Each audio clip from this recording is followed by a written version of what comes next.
Well, here we have it, the TRC South Pole. My second knife from TRC.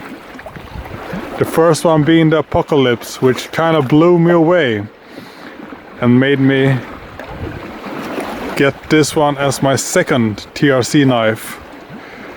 And let me tell you, this is one stunning looking knife as well. Fit and finish is perfected.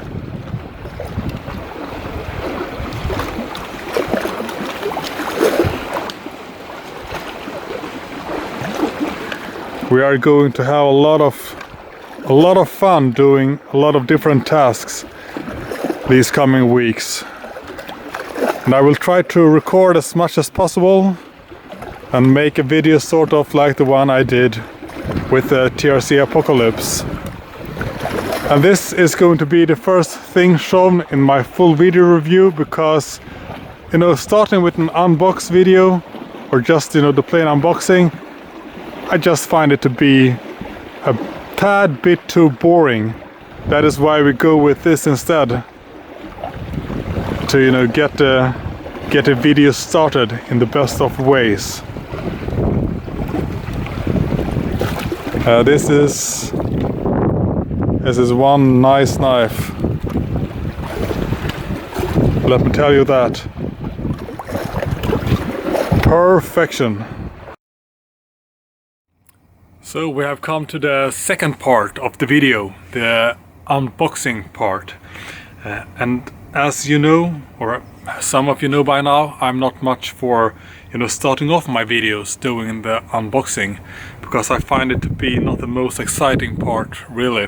I prefer to start a video off by shoving the blade or the knife in some, you know, nice environment. So I mean, by the time we get to this part of the video, you have already seen the knife. But I know it is expected to have this unboxing thing, so we are still doing it. And I mean, the box is it is a nice box.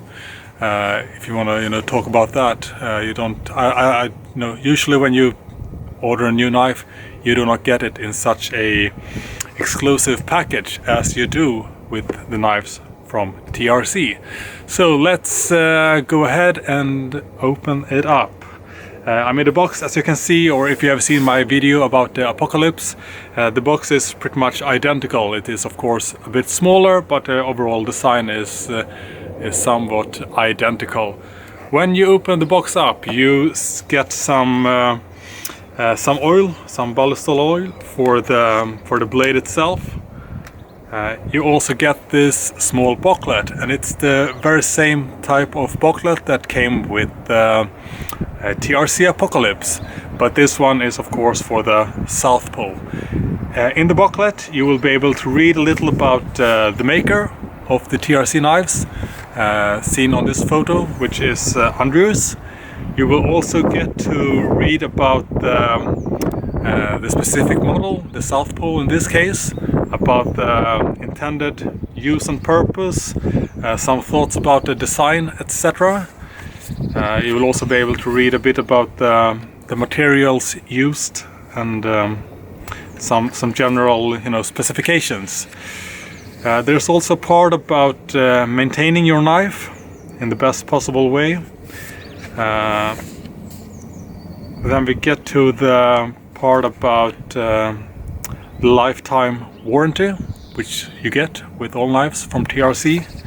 And then lastly you go to you get to the page that is the certificate of authenticity, meaning the exact details of your very South Pole Apocalypse, or whichever model it is you have gotten from TRC.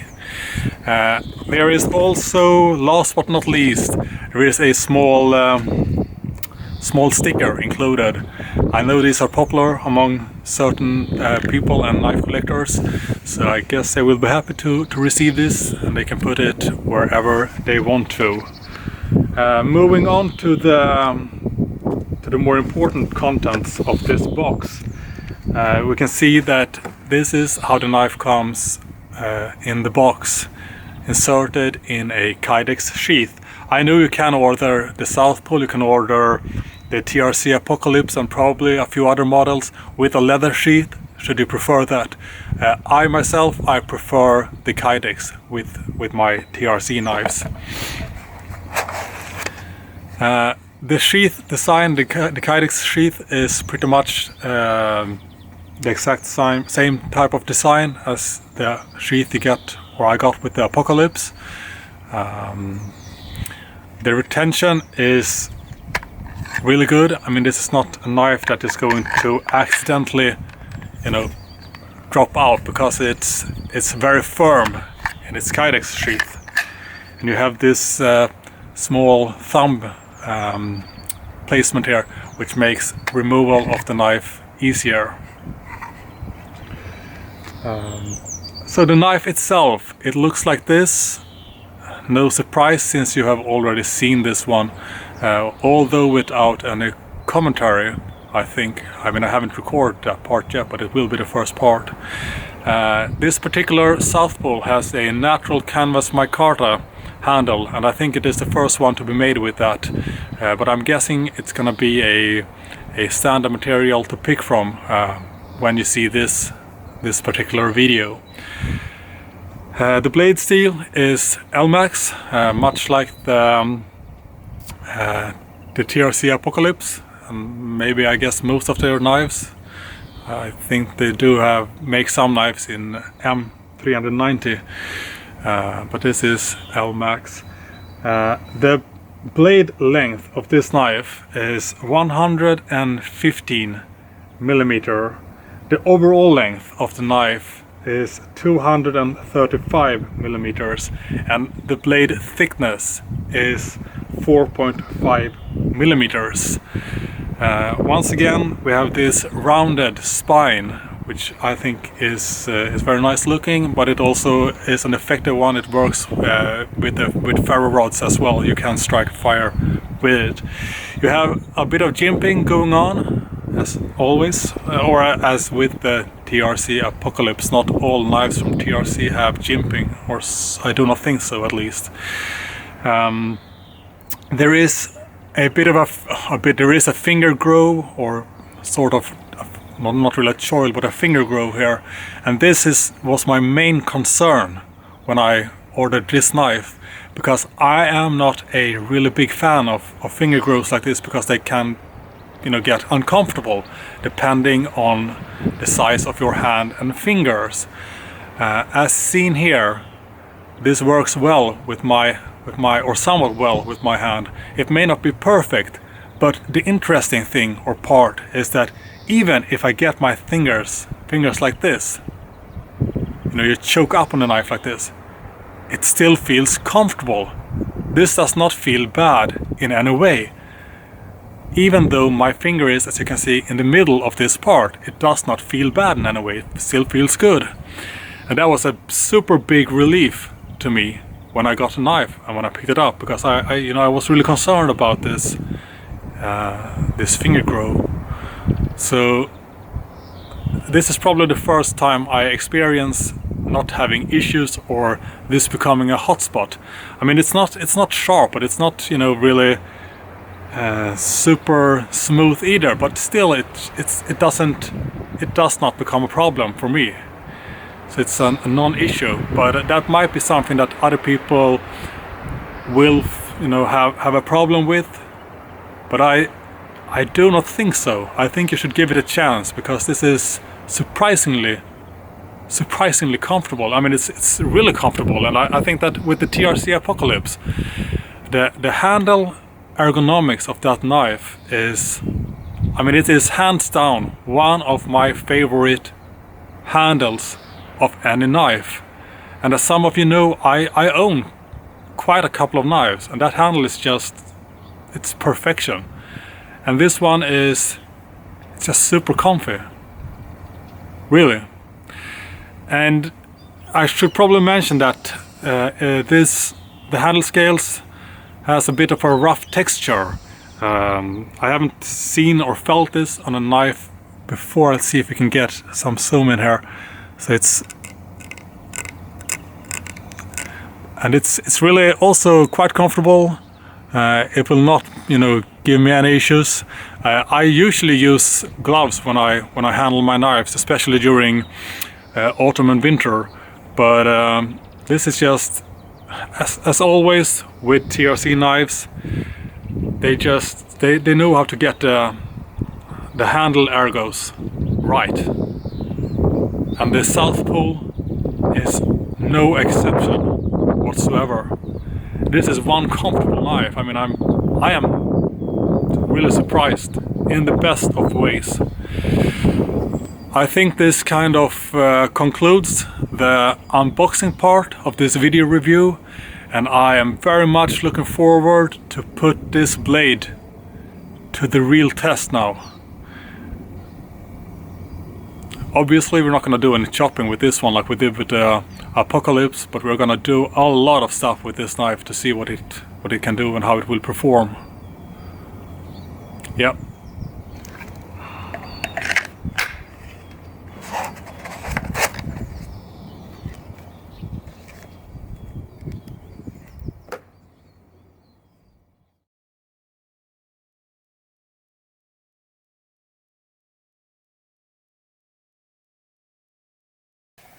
So I thought we could make just a really quick clip here showing the Apocalypse together with the South Pole, so we can get sort of a comparison going for those interested. The Apocalypse, of course, being the large knife, the South Pole the smaller one. They share the same type of Kydex sheath design, but with the Apocalypse you do get a fire steel holder, which the South Pole is lacking. If you do own the Apocalypse, you can of course remove it and just put it on the South Pole sheath. It will work. The knife itself then,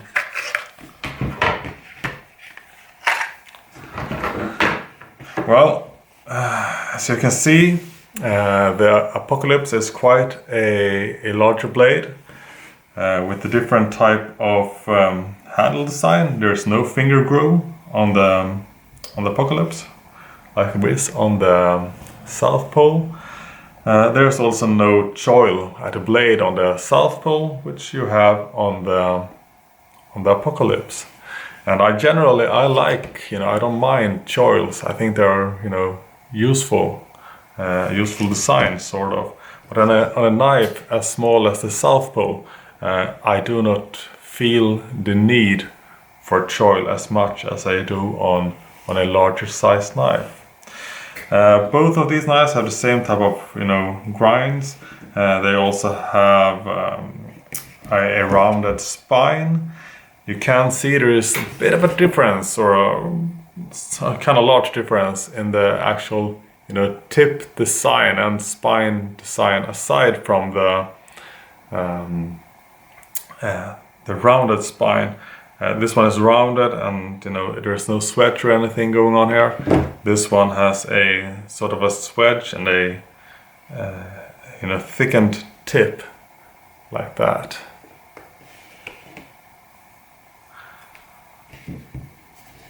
The Apocalypse obviously is a lot heavier than the South Pole.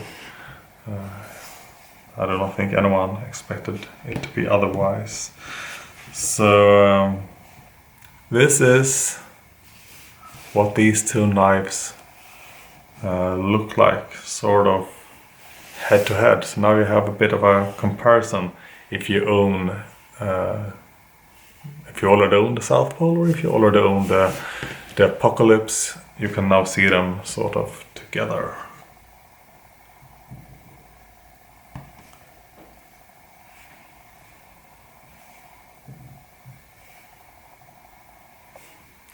Something like that, maybe. Both knives are extremely comfortable. Having worked a bit with the South Pole now, the Apocalypse sure feels a lot larger. So I'm actually making this video segment as my last segment in my video review. I've already done everything with and to this knife. and I felt like, hey, maybe I should do a comparison of sort with both of these knives, like I'm doing right now. So that is why the total amount of time that I have used the Apocalypse still outweighs the total amount I've used the South Pole, since I haven't owned the South Pole for that long.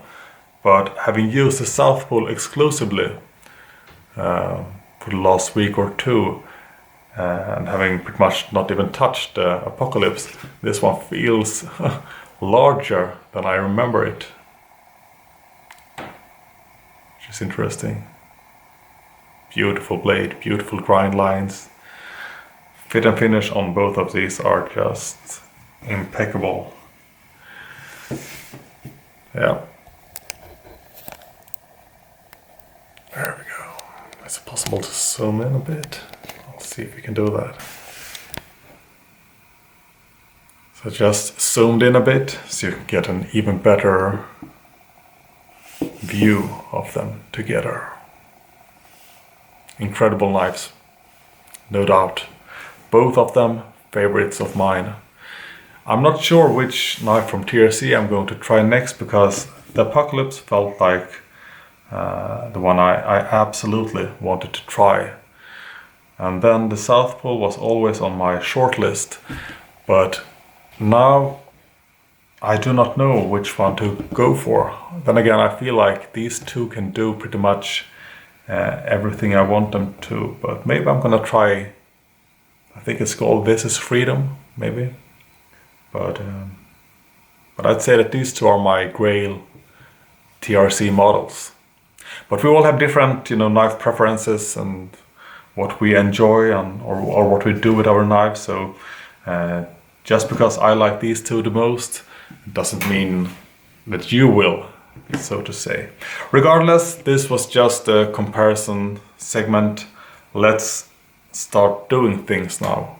Or like I said, I've already done everything, but if we're going chronological in the video, after this video is where we start seeing things being done with the South Pole.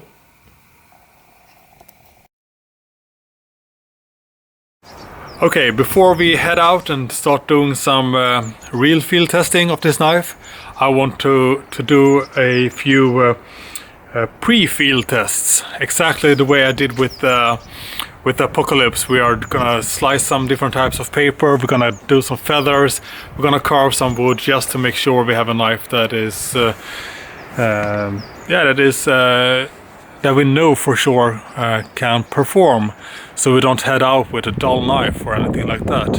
So we're gonna start the video off with some printing paper. So first off, we do have the printing paper. It's just I don't know, just regular paper, nothing special to it. It's not much to say. Just gonna go ahead and slice it to the best of my ability.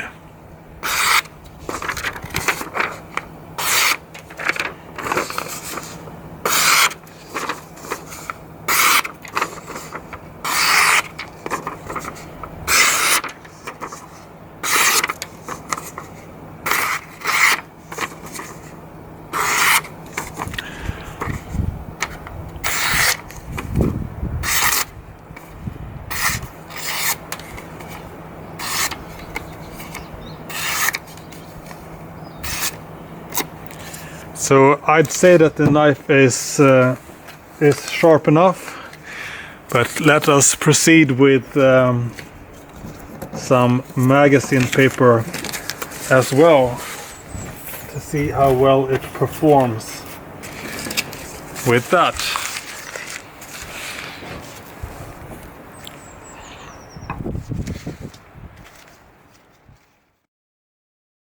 So let's go ahead with the magazine paper, see if we can get a good angle for the camera, something like that maybe, I'm not quite sure, but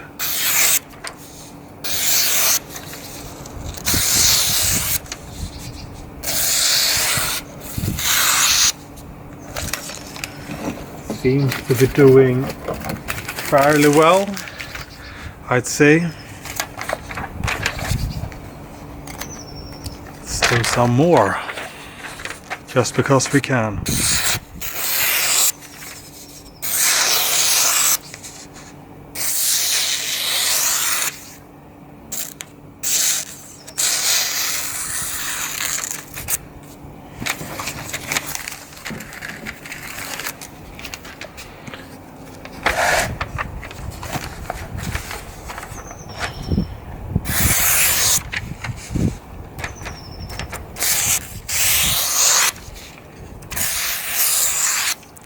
I think it passes the slicing tests.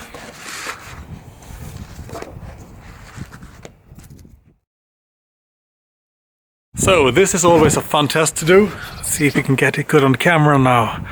RV in focus, maybe. Let's see what we can do with this BBQ-SKEWER.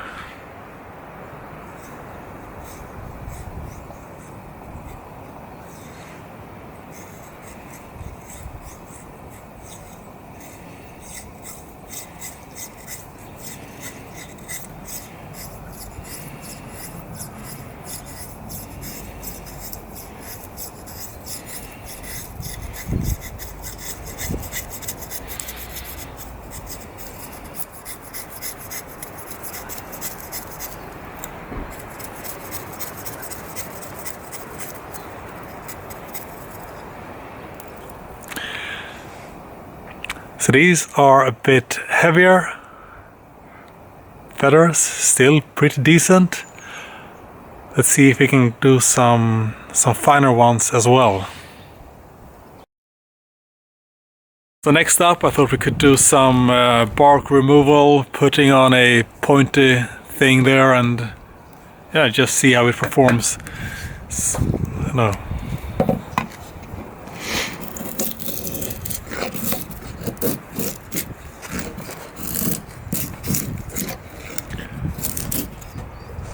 Set up the camera.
Closer to the camera, get the focus.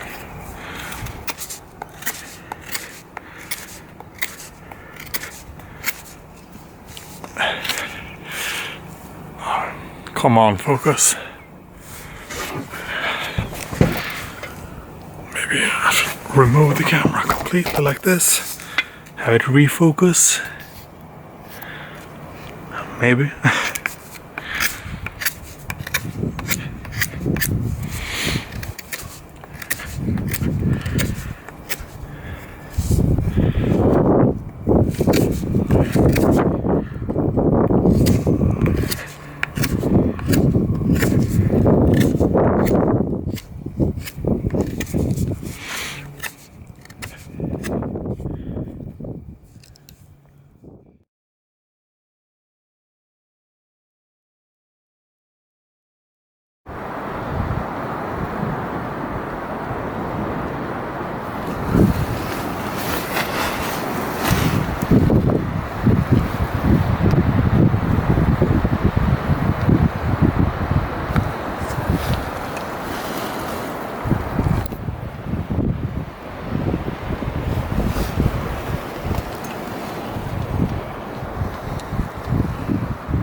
So I actually forgot that, you know, people sometimes appreciate when I slice up some different kinds of fruit or vegetables, etc.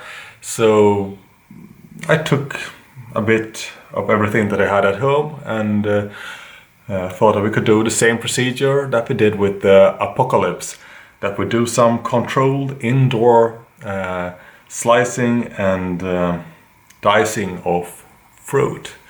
I was actually thinking about doing some outdoor food prep. I might still do that, or I'm gonna have to do it, but I might not be able to catch it that well on camera. So maybe it's good that we do this indoor food prep thing now, and then we'll see if I do some outdoor food prep as well. So let's put this little kitchen knife to good use. Let's start up with the tomatoes.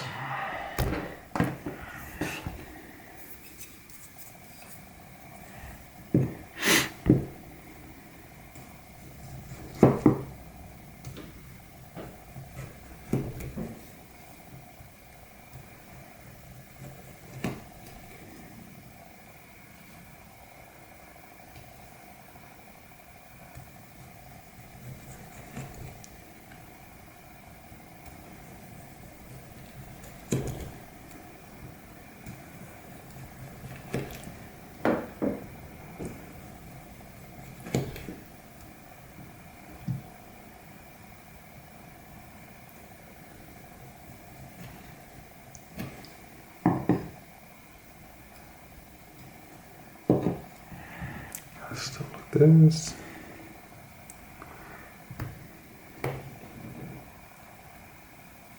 This was almost a bit too thin, but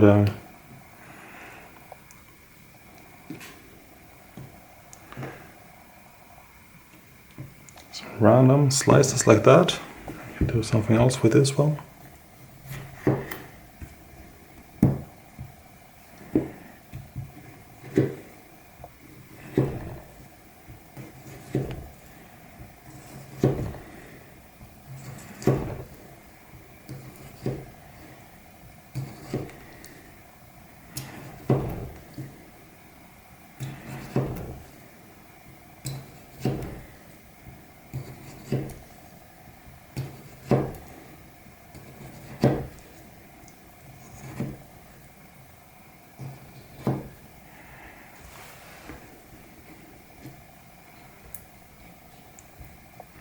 Not too bad, actually. This one.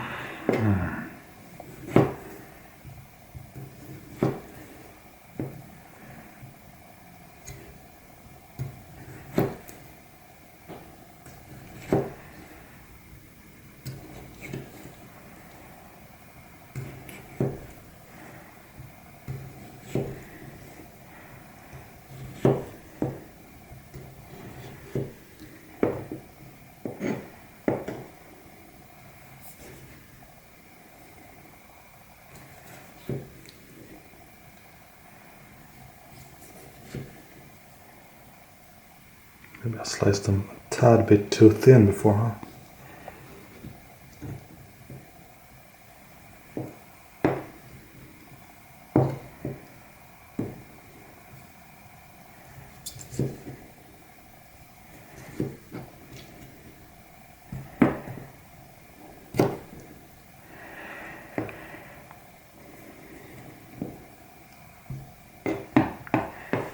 Yeah, a bit of everything. So would I feel comfortable using this in the kitchen, slicing tomatoes? Yeah, I probably would. I mean, it gets the job done, but of course not just as, quite as fine as a real kitchen knife of sorts, but still this is very, very much acceptable in my opinion. Let's try something else.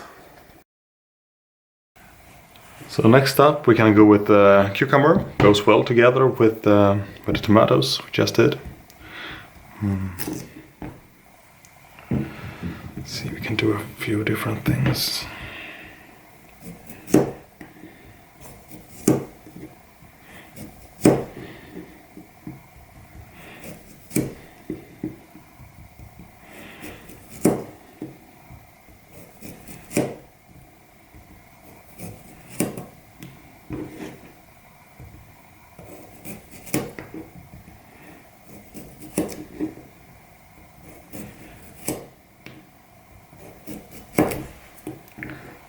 Some of those small.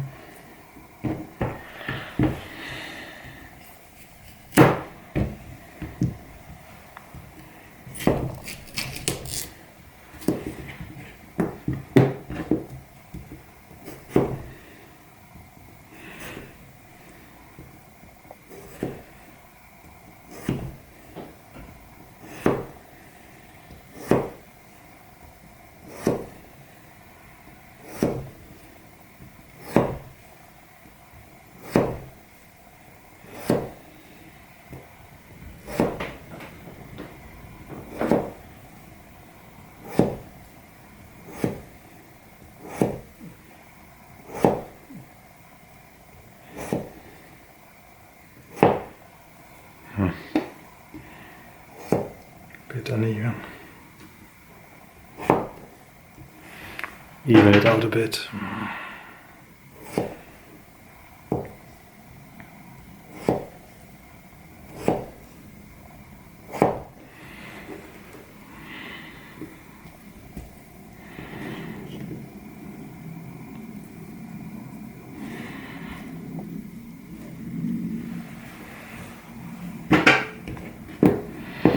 Let's see, you can do some dicing.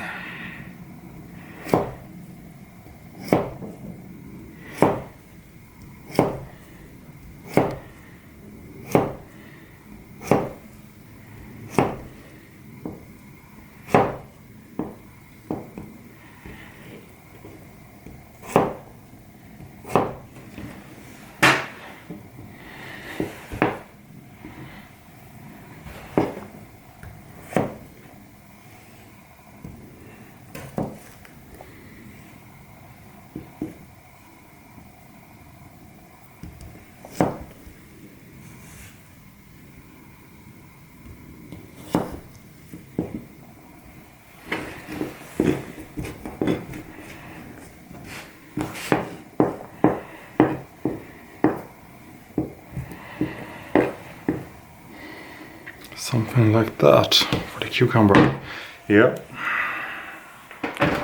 Let's try something else. So next up we can go with the aubergine.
Of those half moons.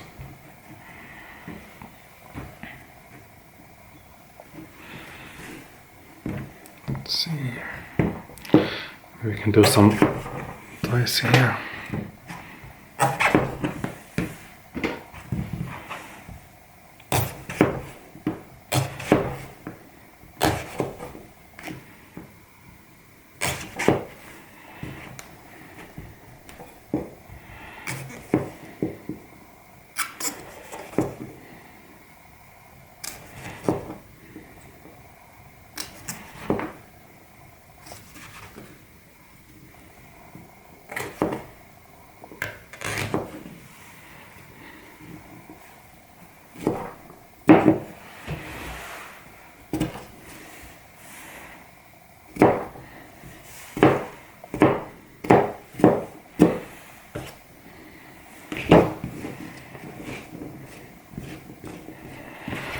Yep, that was the aubergine. Once again, I think it's no kitchen knife, but it does the job fairly well, as you can see here. So next up, we can cut a lemon. I think I actually have one more here.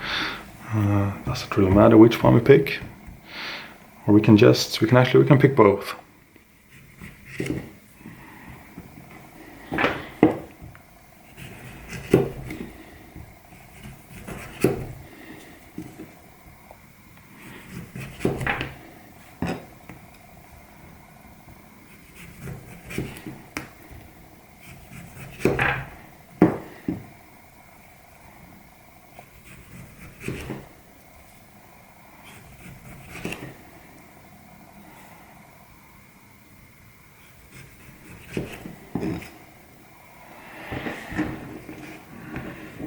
Smells like lemonade here. Sweet. What do we want to do now? I don't really know.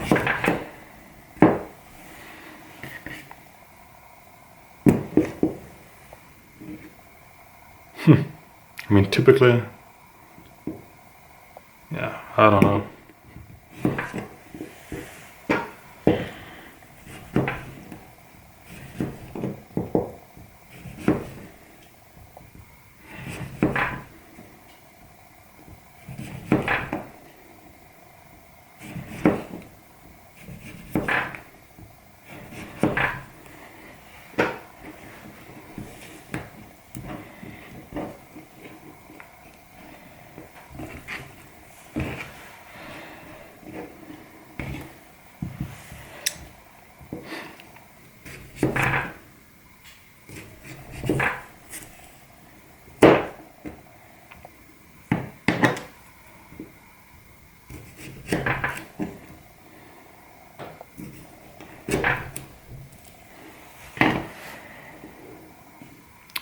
Yes, that's it for the lemons, huh? So next up, we're continuing with the citrus fruits. So we're going for an orange or two. Guess it could be nice, some way. Man, this one is perfect.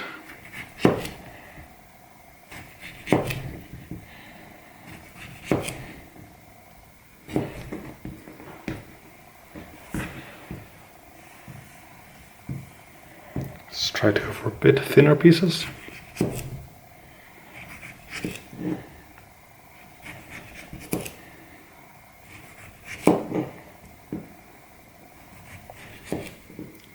Actually, I want to grab one right now because I'm hungry.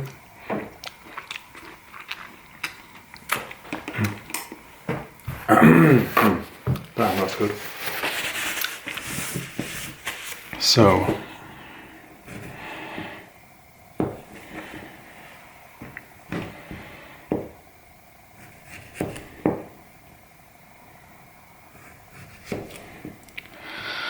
like that. Scuff them in between, whatever. Doesn't matter.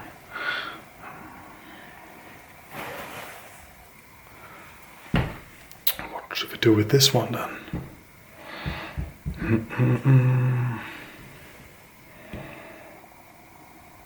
Yeah, why not?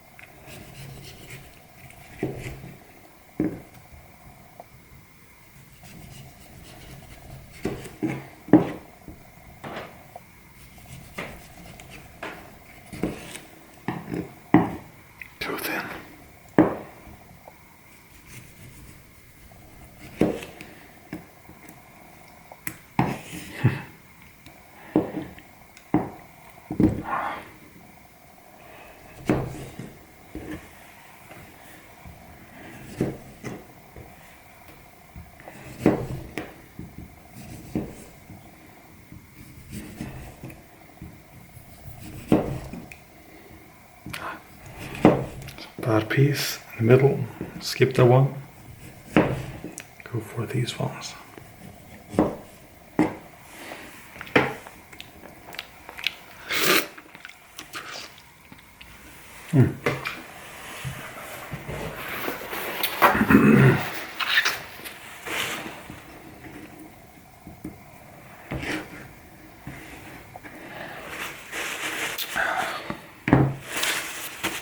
So, not too bad. So next up we have some red apple. Royal Gala, to be precise. Yeah, let's cut this one in some clever way.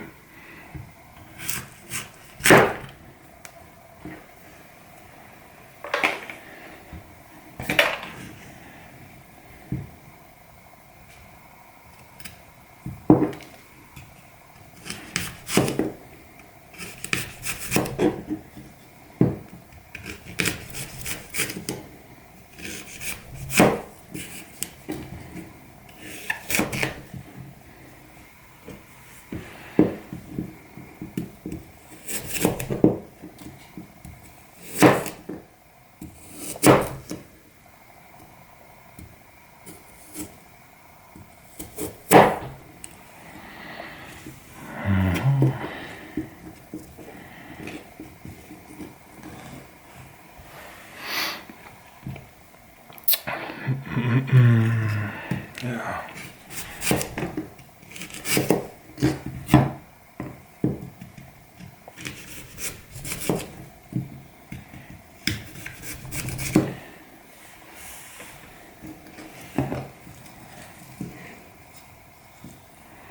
Some small pieces of apple, and maybe we should go with. I also have a green apple here.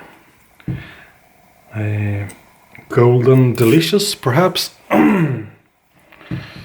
Maybe so. Yeah.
Do some apple dicing.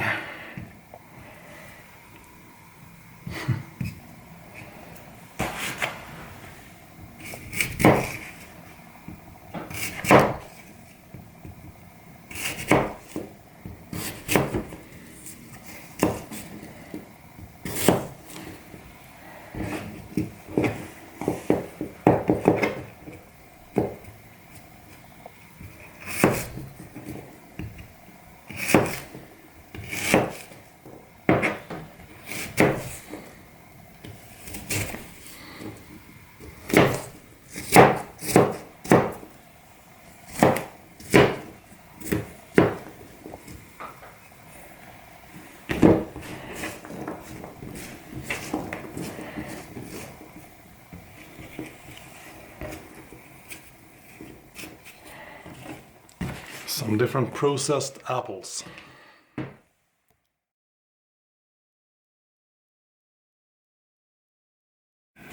So I think we are sort of done now. I had some issues getting everything on this one plate, but here we have all the fruits and vegetables that the South Pole has now processed for me. A somewhat strange mix, but all of these vegetables and fruits are indeed good and tasty. This is what it looks like once it has all been finished. I don't know how well you can see this because I can't see very well in the camera right now. I'm just crossing my fingers that it's sort of visible, and that is also why I'm rotating the plate so we can see everything kind of well. So overall, I mean, I had no issues using the larger Apocalypse as a kitchen knife of sorts. I kind of prefer the South Pole over the Apocalypse, I think, as a kitchen knife. Then again, if you're handling larger sized vegetables than I did, then the extra blade length of the Apocalypse can indeed be useful. Because that would be the only limitation I can see from this knife. Other than that, this is a easy knife to work with. You can do some pretty nice controlled finer works with it when cutting up stuff. I will also say that depending on your skill level, I mean, if I was actually a chef or someone a bit more experienced in the kitchen, I could have probably done this a lot faster and a lot finer than I did. Still, I am pretty satisfied with the outcome, given you know, my skill level and the tool used for the task. So this concludes, I would say that this concludes the indoor food prep scenario. No meat or anything, only vegetables this time. It's not like I am a vegan or a vegetarian, but this is what I currently had at home to use. Hence why I went with these specific fruits and vegetables. Let's head outdoors. It's about time we leave these controlled environments.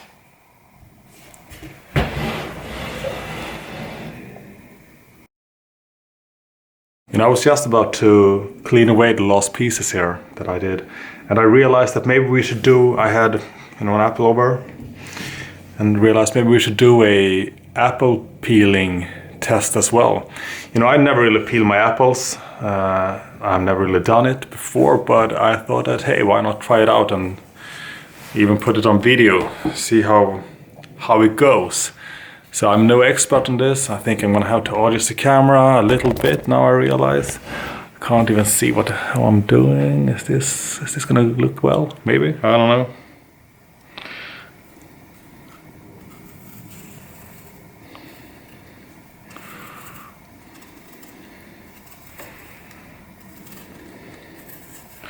Like I said, I don't have a lot of experience peeling apples, but thought that maybe it could make for a, you know, fun addition of sort to this video.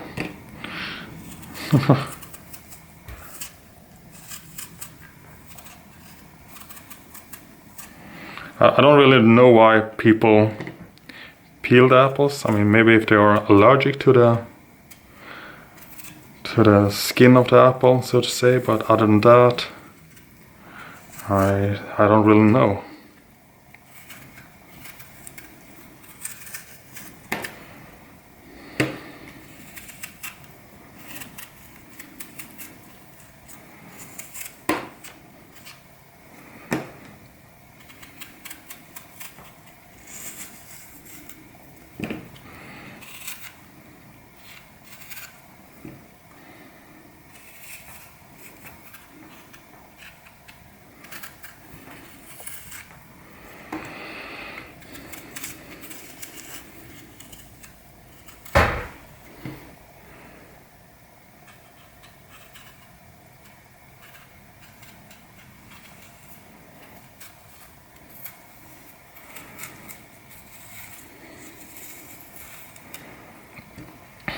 I think I'm gonna need some practice, to be honest.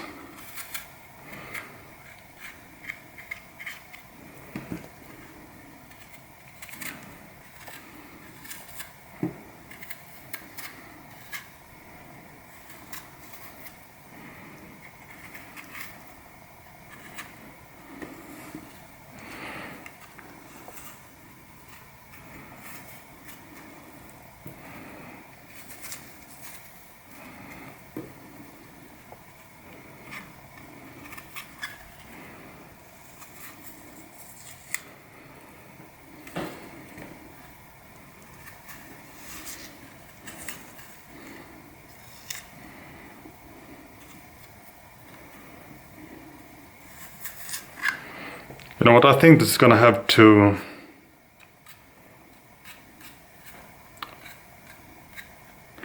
This is gonna have to do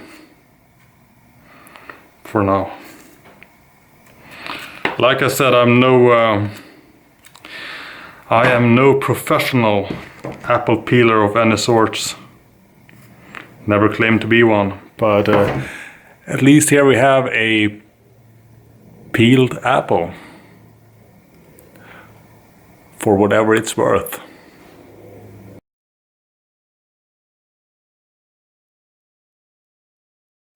So we have finally left the indoor environment. We are out on our first real field test using the South Pole. Gonna do some food prep in a bit. I've been playing around with this knife more off camera, and I've got to say once again that you know, the fit and finish and the ergos is just incredible. I honestly do think that this will be one of my top picks for small knife carrying, even though it's not, you know, that small of a knife, but it's still I wouldn't consider it to be like a medium sized, more like a small to medium sized knife. Yeah, this is the current setting where I'm at.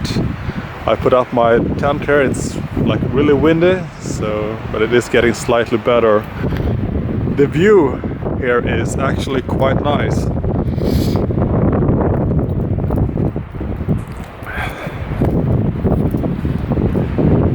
Time is, what time is it? It's 3:30 almost. So we will have some more sun for at least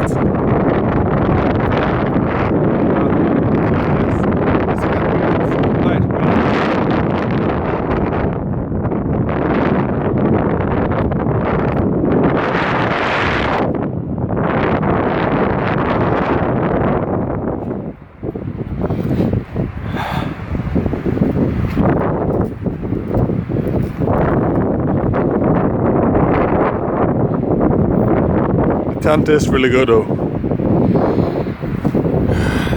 It's actually the first time I use it. I've tested it in a very, you know, controlled environment, the tent, but this is also the first time I'm putting it to some real windy conditions, see how it works out. I hope the tent won't fail me. I know this knife definitely won't fail me. So yeah, let's start doing some random food prep. I'm quite hungry, to be honest. Look at this.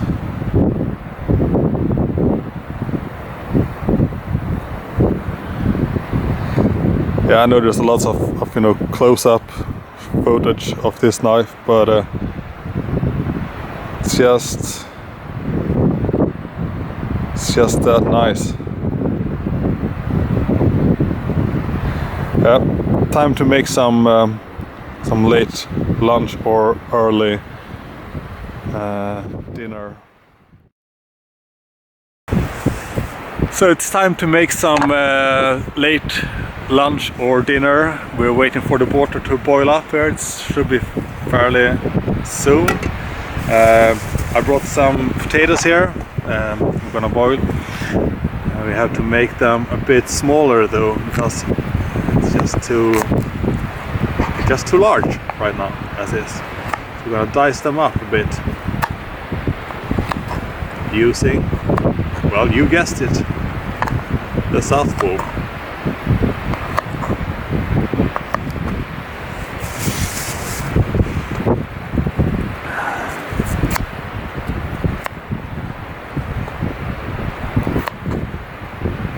Then we have some other vegetables, fruits, etc. We're also gonna make some sausage. We're not gonna boil it though, we're gonna fry it in a frying pan instead.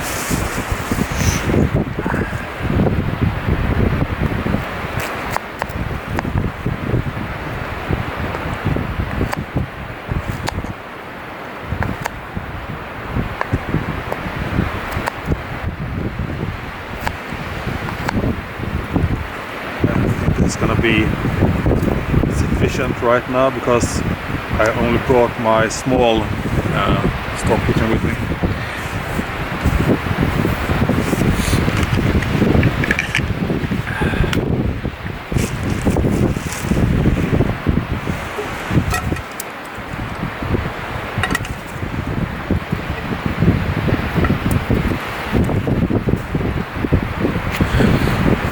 So now we got some potatoes being made here underneath, and we're gonna try to maybe do the sausage on top here. Just gonna see if we're gonna have to make, we're gonna slice them up a bit regardless.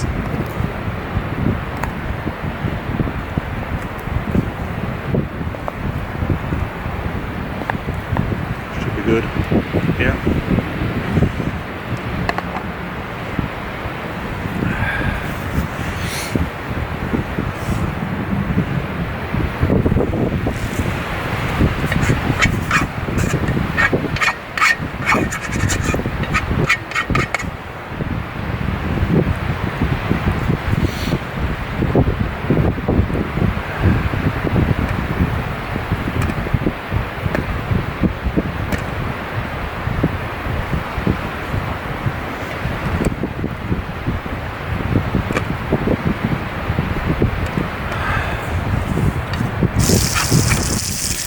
So we're getting some sausage done here, and next up I'm gonna do some aubergine with olive oil and salt to put in the frying pan as well.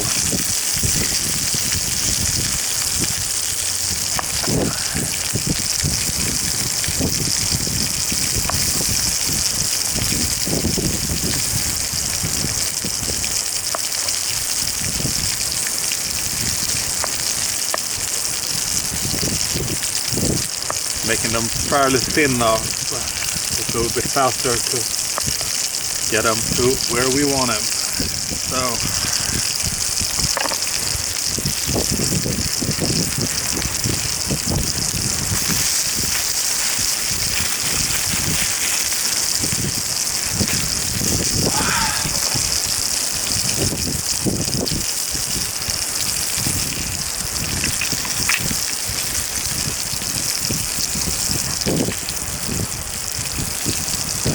guess maybe I should save some batteries. I'm gonna skip this part.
So I'm currently out in the middle of the woods and I found an area with a lot of dead trees, and I thought we could do some branching with the South Pole.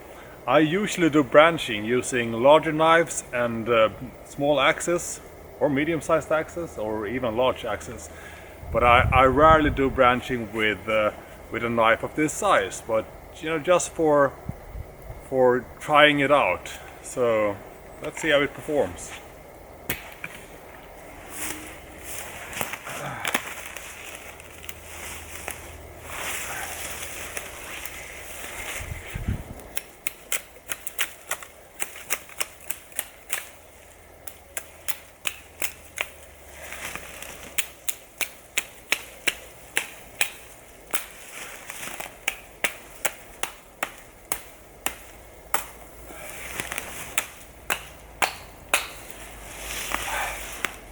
I gotta say, I mean, it does cut the branches off, but like I said, I'm not used to doing this with a knife of this size. It is a lot different doing this with a large size knife. But like I said, sometimes it's fun just to, you know, try different things, see what a knife is capable of or how it performs. So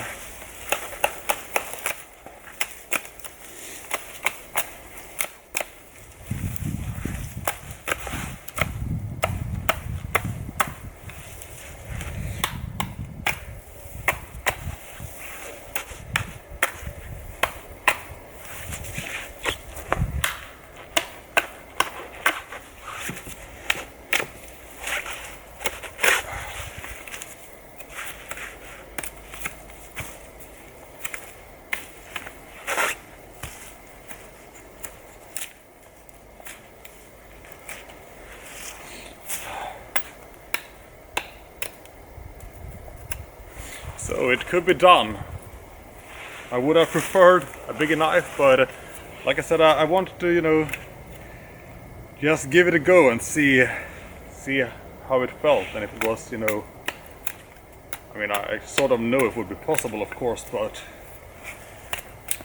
it's, you know, just in the name of science. Went fairly quick. Hot spots, I didn't feel any hot spots. Then again, I'm also using gloves, and when I use gloves, the handle groove fits my hand, you know, perfect with the one finger in the finger groove. But like I said, I do not have an issue, generally speaking, with the finger groove, regardless of gloves or not. See if you can find some other piece of tree to delimb.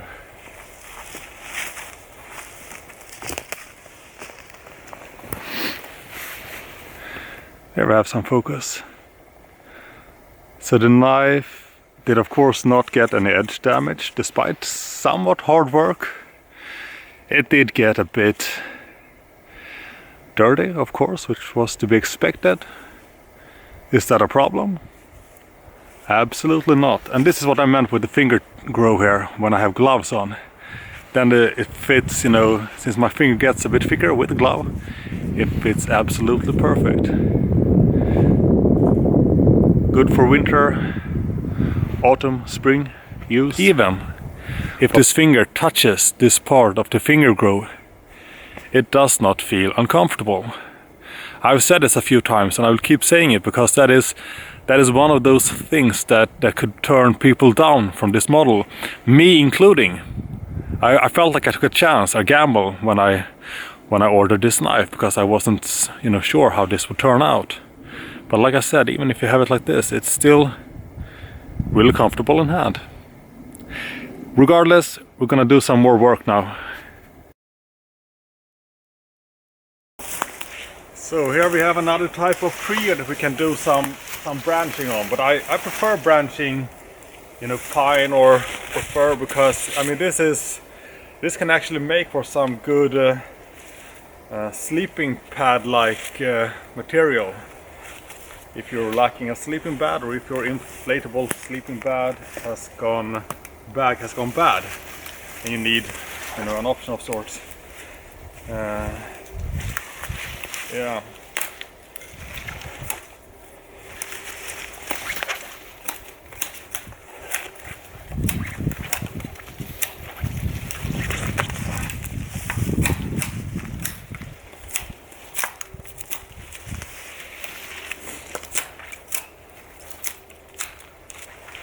This was a bit more dry, so it was a little bit easier removing the branches.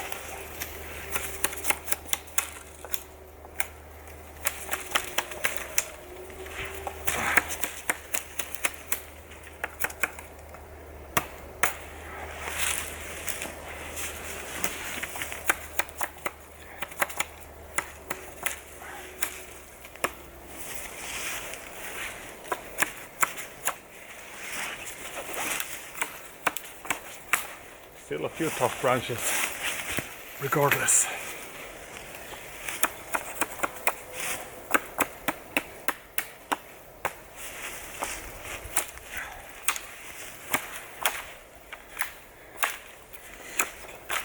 You get a bit tired when you use such a short blade and compact knife doing these sorts of things. Now I've done a lot of branching with larger knives, and it is a bit, you know, different. But like I said, it's not always that you want to have a large knife with you. I mean, if you can save a lot of weight going with a small knife, and you're not planning on branching or doing any heavy work like that, then of course, I mean, you would want to save some weight.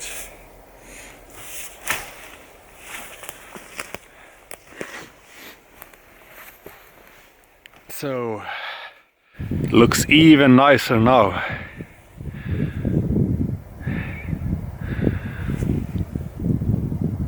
Mint condition, brand new in box. Not quite. The edge, however, is still super nice. Let's see if we can chop the piece we just debranched or delimbed. See if we can chop it up a little. So this is a fairly large piece, actually. Maybe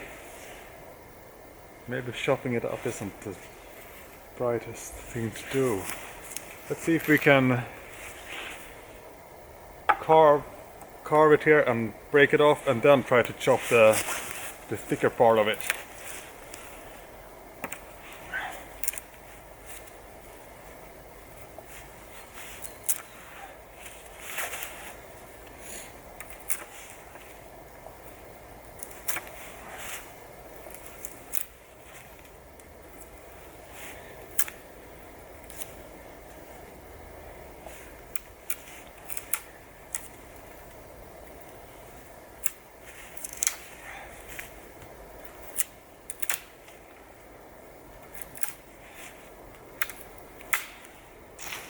So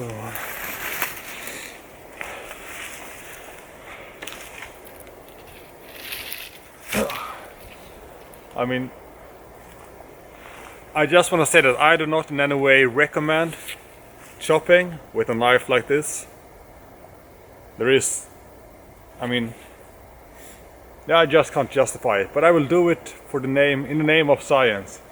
But it's just absolutely, you know, stupid to try to chop things with a knife this size.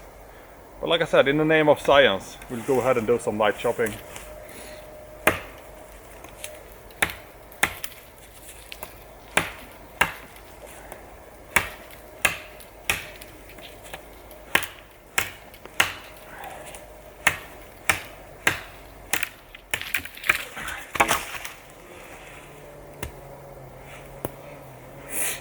That actually went surprisingly well, I've got to say. I'm a bit surprised, but I still don't recommend it. But we'll go for a slightly thicker part now. Could be interesting, or could be totally uninteresting. I'm not really sure how I should stand with the camera so you can see, but not that there is that much to see to begin with.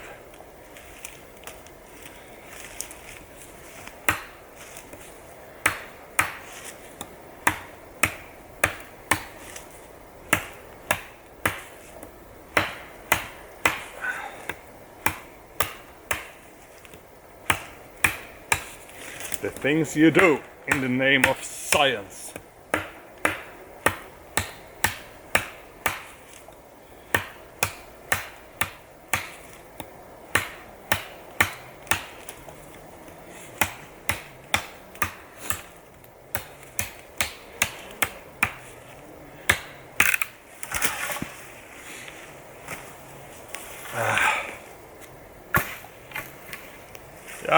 I will say that I am actually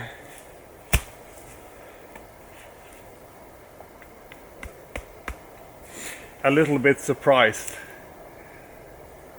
After all, I mean, this is I expected it to take a little bit longer and to be a little bit more uncomfortable. But like I said, I honestly can't recommend doing this sort of chopping stuff with this. So doing what I just did is not something I highly recommend. It's not the most comfortable thing you can do, and it's not really the right tool for the job. Regardless, I mean, it did chop the piece of wood in half a few times, but as you can see, it's not really the cleanest cuts, because you're just having at it like this around. Still, I mean, it did chop the piece in half, which was what I wanted to do. But I'm not gonna do any other chopping like this now. But I know there are a few people out there who like this chopping stuff, and I mean, I can't say I do not enjoy it from time to time, depending on the tool used. But I mean, a full review should in some sense include a bit of chopping and a bit of batoning, which we actually haven't done yet. So that will be something for later today or later tonight when we do the campfire. The blade itself is still holding up. It is, of course, getting more and more dirty, but it's holding up just fine.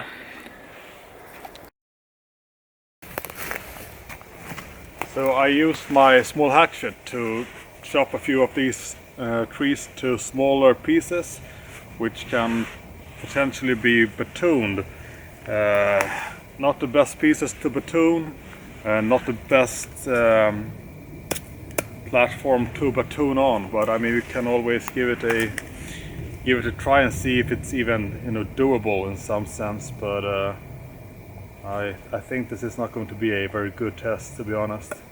But let's just we can try and see what we can do.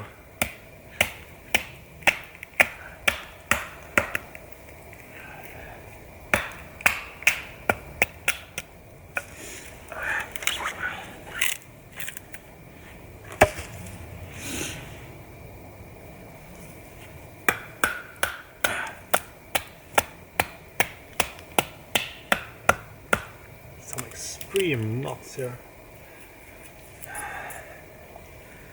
That one is not going to be fun.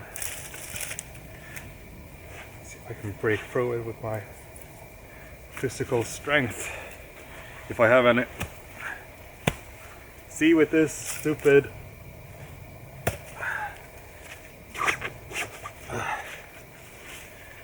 lol. I mean, we have gone through all the way here, but this friggin' knot is gonna be trouble.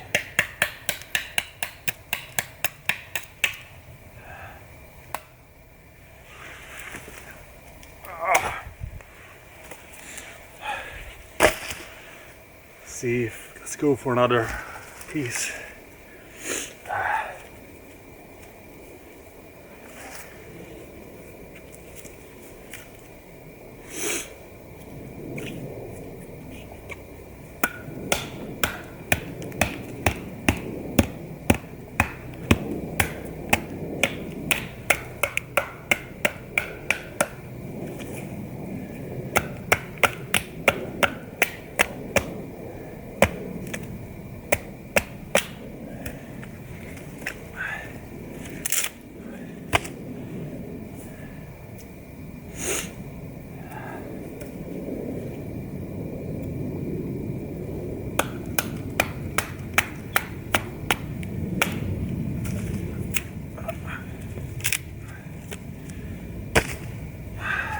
try some other type of wood.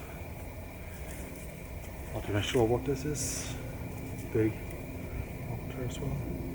Yeah, whatever.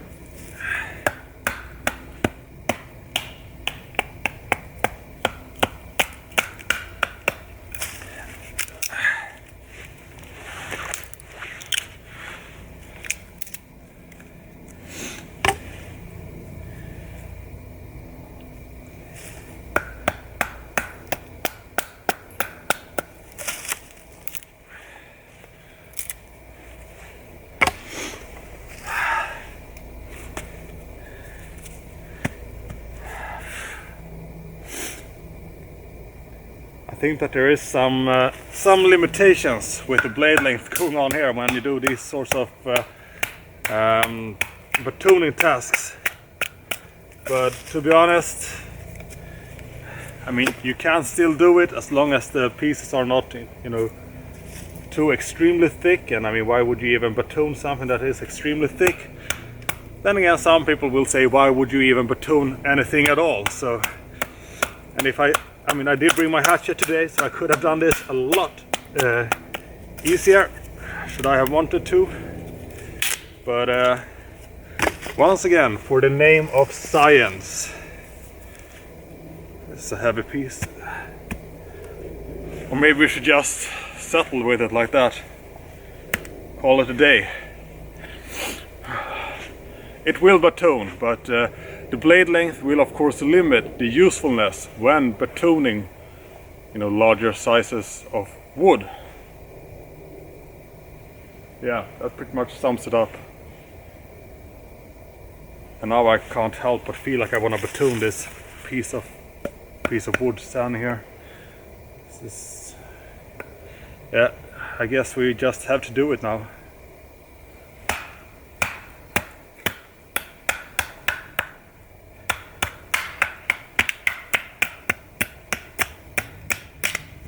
In the name of science. The things we do in the name of science.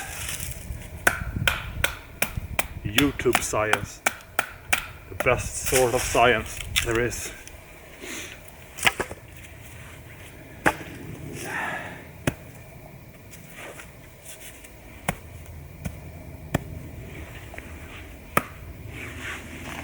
For those interested in looking at the blade after the batooning, this is what it's currently looking like. It's actually looking a bit cleaner since the batooning, the pressing of the wood took away some of the dirt from previously. But the important thing here is of course the edge, and the edge is still holding up really nicely.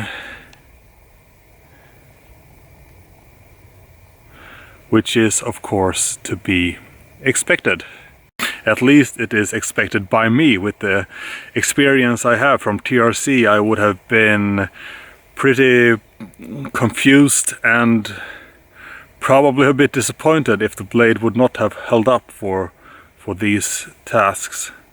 I mean, sure, you should not chop, you should probably not batoon with a knife in this size and all that stuff, but even if you do stupid stuff like that, this sort of knife should or will still hold up, unless you're doing it completely wrong in some way.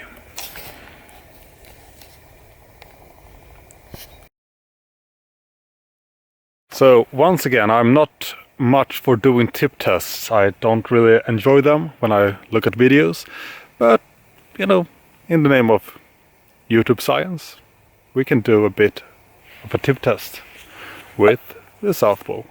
Here we have a tip that is not yet broken, and hopefully it will stay not broken after these 2 minutes.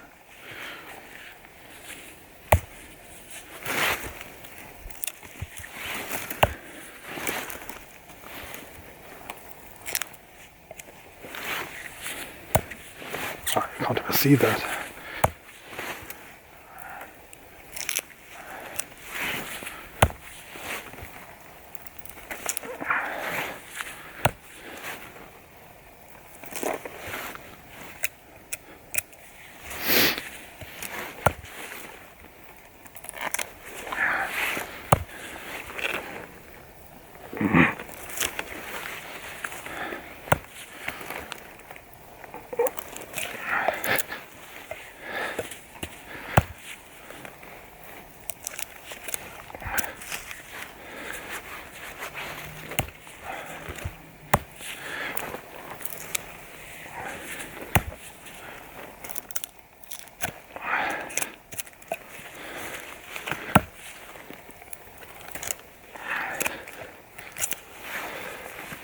I think that's gonna be enough for now, because I think this is a stupid test, but the tip is still out of focus. No, seriously, give me a second here.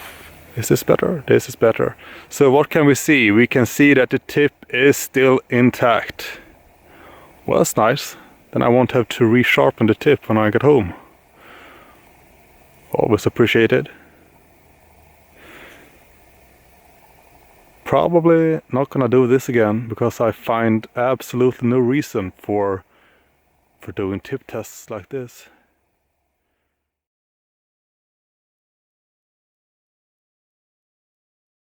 The sun is setting and I'm on my way to my new campsite, which is not too far away from where I am right now, but I thought that the view was just stunning. So I wanted to share this with all of you. The view at my campsite is going to be pretty good as well. I just need to get my campfire started, and then I'm gonna sit down for a bit and try to conclude my thoughts about the South Pole, which I have now been using for quite some time. But I'll be back in a short bit.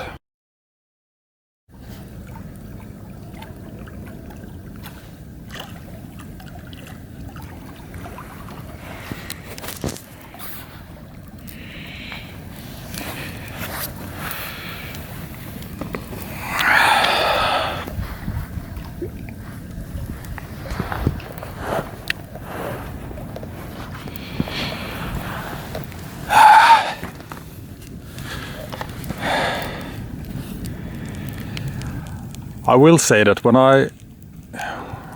I initially ordered this one, I was fairly certain that I was going to get a knife with impeccable fit and finish, and that I did. I was also certain that the finger grow could be sort of a problem, and we have already spoken a lot about that. Or I have already mentioned it quite a few times in this very comprehensive video review. But the thing is that it proved to be no issue, the finger grow.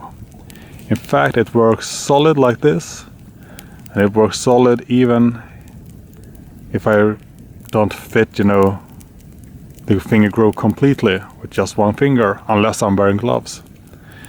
This is a very, very ergonomic knife handle, and I still think that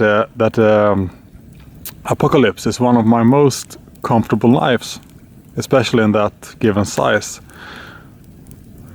So I mean, I probably should never have doubted that Andreas would make the South Pole a super comfortable knife, even with a finger grow design.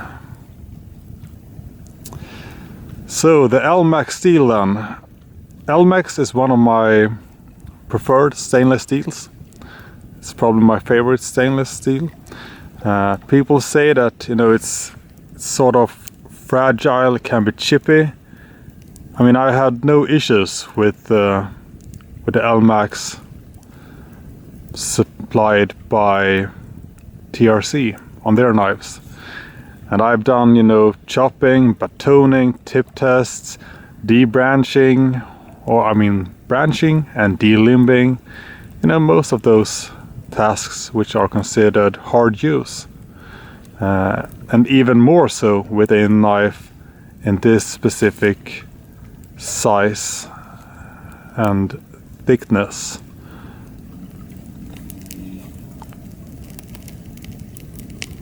Perfect jimping, by the way. The South Pole have, done extremely well with kitchen duties, slicing and dicing fruits, vegetables, even some sausage. It has made some really nice feathers. It batoned without problems. It could do a lot of branching. You could even chop with it. And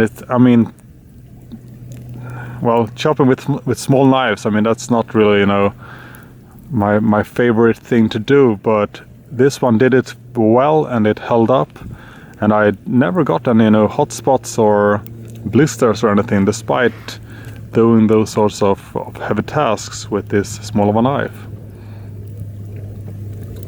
So what do we have here in the end? We have a super comfortable knife in great stainless steel that will hold an edge for a long time, that can do finer tasks, kitchen tasks, and real hard woodwork tasks. Which one do I prefer? The South Pole or the Apocalypse? To me they are very different designs, with sort of different intended uses as well. I'm going more and more with light options. And I mean, the Apocalypse is not, a super heavy or super large knife, but the South Pole is indeed a very light and small and compact knife, and that makes it attractive to me on, smaller camping excursions, hiking, etc. Would I depend my life on this knife? I would.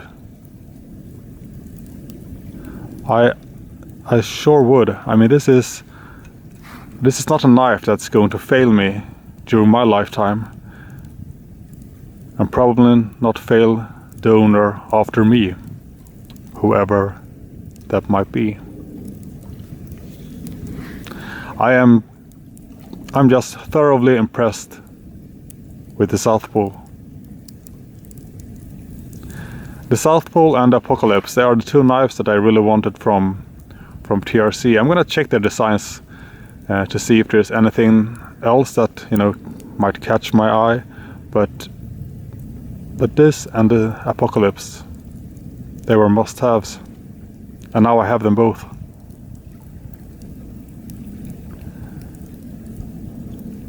Maybe I should get a second South Pole and a second Apocalypse. I tend to get duplicates or multiples of knives that I really enjoy, and this is indeed the case here.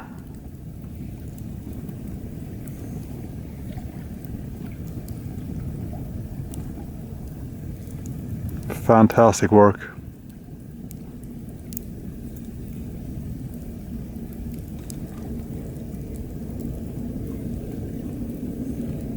Truly stunning.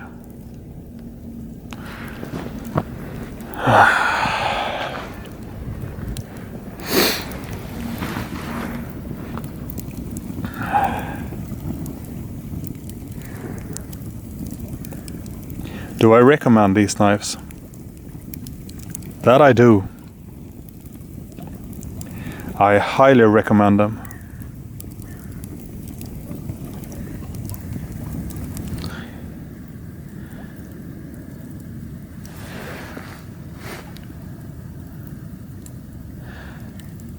If I am not mistaken, I think that Andreas stated that he wanted to make a blade you could depend on. And I will say that he succeeded in his task of making that blade which you can depend on.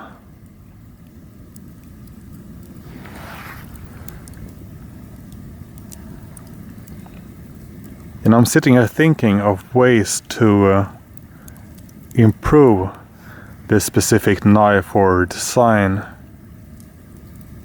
but truth be told,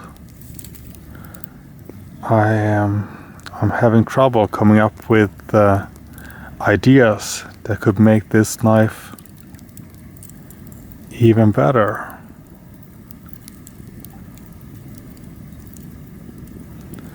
Here's the thing. There's not a single thing that I would want to change with this design.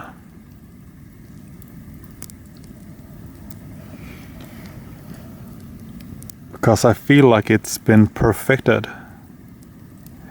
And I felt the very same way about the the Apocalypse when I got it. There just wasn't anything, there were no room for improvements. And I guess that when you make blades like TRC, they make not a ton of different models. I guess it gives you a lot of, time to really think through the designs when you only offer I don't even know how many designs TRC offers, but let's say they make 10 different types of knives. That is not a lot compared to many other makers. And I think that there's probably a lot of thought going into those blades. And in particular, the South Pole and the Apocalypse.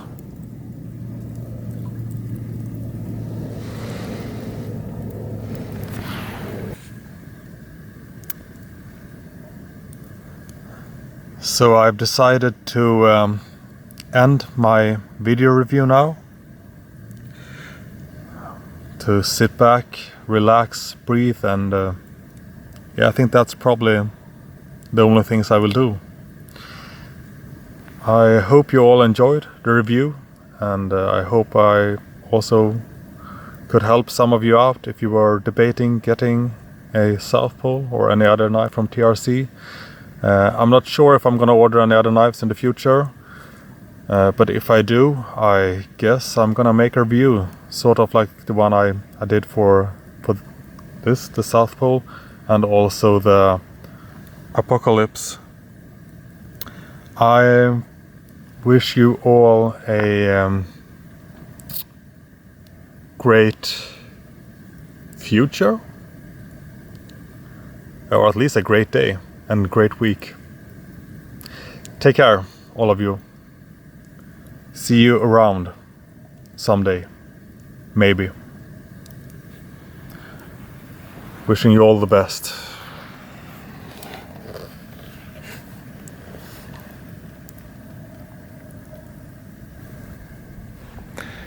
I seem to be having a difficult time finishing this video review of the South Pole, and I think the one reason is that I feel like it's been a fun little adventure that I've been documenting, but to be honest, the video documenting thing has come to an end, but my journey with the South Pole is actually just beginning. That is how I feel about it right now, and I guess I'm gonna do, or I really want to do a follow-up video in the future, like maybe a year from now, several years, to see how well the knife has held up, if I have found another knife that I think is even better if possible, or if Andreas in some way managed to improve upon the design, which like I stated before, I can't see any possible way to improve the design right now, but Andreas seems to be a bit of a wizard, so maybe he can actually come up with something. I think that this design was actually, its origin was from what's it called, the K1 or something like that. I really need to read up a bit on TRC knives, but I know that what I'm holding in my hand right now here wasn't the final design. The South Pole had a predecessor of some sort. Regardless, all I wanted to say was just that, as one journey ends, another one begins.